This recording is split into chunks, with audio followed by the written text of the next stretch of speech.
Jeff didn't escape burnout by saving money. He escaped it by spending it on purpose. So what we need to do first is we got to do a little dream. The last thing that I learned, which should have been the first thing, the second thing that I learned, was when I got my Freedom Day.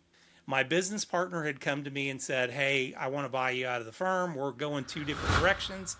At some point, I'm going to write a book about how to build a business and piss your partner off enough to get them to buy you out." Because it's a talent and a skill to get yourself to that point. Does he know that this was your strategy? Yes, it wasn't necessarily the strategy, but it worked really well. And once again, introspection leads you to that point. But I sat down and I said, okay, I'm not happy. When your partner says, "Hey, I want you out of the business, I don't want you to be part of this that you've built or that we've built." And I'm like, okay, I'm not happy. I kind of had to go through those the 10 stages of grief or whatever it is, 5 stages of grief. And I ended up going to an event out in California with a vendor. And I had 4 days out there by myself. My wife couldn't come. And I'm literally in the most beautiful place in California, out in the middle of nowhere. Nothing to do besides there's a golf course and a pool and this beautiful resort. Don't know a single soul there. And I'm like, you know what? I'm going to take time to think.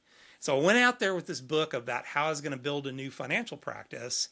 And the day I get there, they give me this bucket list journal, and found out that there was going to be a guy talking about this later in the week. And I'm like, I don't have anything better to do. Never built a bucket list before. And let me read this thing and go through it. And I built my first bucket list. This whole shift started with a bucket list he didn't even plan to write. He didn't go there looking for clarity, but that's usually when clarity shows up. And the aha moment was, man, I should have been doing this all along. And my clients should be doing this too, because for me as a financial advisor to go, okay, you need to save to be able to do, well, okay, what am I saving for? Well, for retirement. Well, what does retirement mean? Am I going to wear black socks and sandals? Am I going to be on cruises all over all over the world? Am I going to be able to go to these amazing resorts like I'm at? What does retirement look like? I've got to put down some things. It's funny, haha, we treat our dreams like they're locked behind some impossible wall. Then you put a price tag on them and realize they're not. This wasn't a midlife crisis, it was a midlife recalibration. I started doing the math and I'm like, each of these experiences is only $500. So I'm like, okay, well, I'm selling the business. I could just do all these things because I'll have the money. But I was like, I got time before that happens and I want to start doing this now. What can I do to create $500 a month? And it just happened that there were 12 experiences. And I'm like, hey, this is Jeff's Planes, Trains, and Automobiles year. While I'm transitioning out of this business and I wasn't ready to get something new started up yet. And so that's what I did. I said, you know what? I'm going to find something that creates $500 a month, every month without fail. And I'm going to do one of these experiences every month to motivate myself. So what have I done? 1, I gave myself a reward system for doing it.